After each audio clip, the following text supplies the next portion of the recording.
పక్షవాతం రాకుండా ఉండాలంటే ఏం చేయాలో తెలుసా? ఇలా చేస్తే వచ్చే ఛాన్స్ తక్కువ. ప్రస్తుత కాలంలో చాలా మందిని పక్షవాతం సమస్య ఇబ్బంది పెడుతుంది. ఫలితంగా శరీరం సహకరించక ఏ పని చేయలేక మంచానికే పరిమితం చేస్తుంది. అందువల్ల పక్షవాతం వచ్చాక బాధపడే కన్నా అది రాకుండా చూసుకోవటమే మేలని సూచిస్తున్నారు. ఇందుకోసం కొన్ని జాగ్రత్తలు తీసుకోవటం మంచిదని అంటున్నారు. అవేంటో ఇప్పుడు తెలుసుకుందాం. అధిక రక్తపోటుతో పక్షవాతం ముప్పు పెరుగుతుందని నిపుణులు హెచ్చరిస్తున్నారు. అందువల్ల రక్తపోటు 120/80 మించకుండా చూసుకోవాలని సూచిస్తున్నారు. ఒకవేళ బీపీ ఎక్కువుంటే ఆహార, వ్యాయామ నియమాలతో తగ్గించుకునే ప్రయత్నం చేయాలని అంటున్నారు. అప్పటికీ అదుపులోకి రాకపోతే మందులు వేసుకోవాలని చెబుతున్నారు. గుండెలయ అస్తవ్యస్తం కావడం వల్ల కూడా పక్షవాతం వచ్చే అవకాశం 5 రెట్లు ఎక్కువని నిపుణులు చెబుతున్నారు. ఒకవేళ గుండె వేగంగా అస్తవ్యస్తంగా కొట్టుకుంటుంటే డాక్టర్ను సంప్రదించి కారణమేంటో తెలుసుకోవటం మంచిదని సూచిస్తున్నారు. ఒకవేళ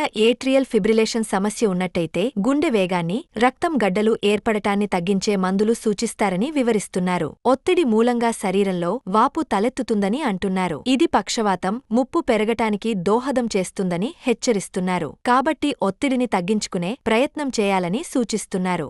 ఇంకా తీరికలేని పనులతో ఆఫీసులో ఒత్తిడికి గురవుతుంటే మధ్యమధ్యలో కుర్చీలో నుంచి లేచి గాగంగా శ్వాస తీసుకుంటూ కాసేపు తిరగాలని సలహా ఇస్తున్నారు. ఒకేసారి బోలెడన్ని పనులు ముందేసుకోకుండా ఒక పని పూర్తయ్యాక మరో పని ఆరంభించాలని తెలిపారు. పని చేసే వాతావరణం ప్రశాంతంగా ఉంచుకోవాలని, వీలైతే చిన్న చిన్న మొక్కలు పెంచుకోవచ్చని అంటున్నారు. ఇంకా ఆఫీసు పనులను ఇంటిదాకా తెచ్చుకోకుండా కుటుంబ సభ్యులతో హాయిగా గడపటం అలవాటు చేసుకోవాలని వివరిస్తున్నారు. మరిన్ని వివరాల కోసం మా అశ్విని హాస్పిటల్ని సంప్రదించండి. మా హాస్పిటల్ ఎల్లారెడ్డిపేట బస్టాండ్ ఎదురుగా కలదు. మా కాంటాక్ట్ నంబర్స్ 9550588377 మరియు 9100093338.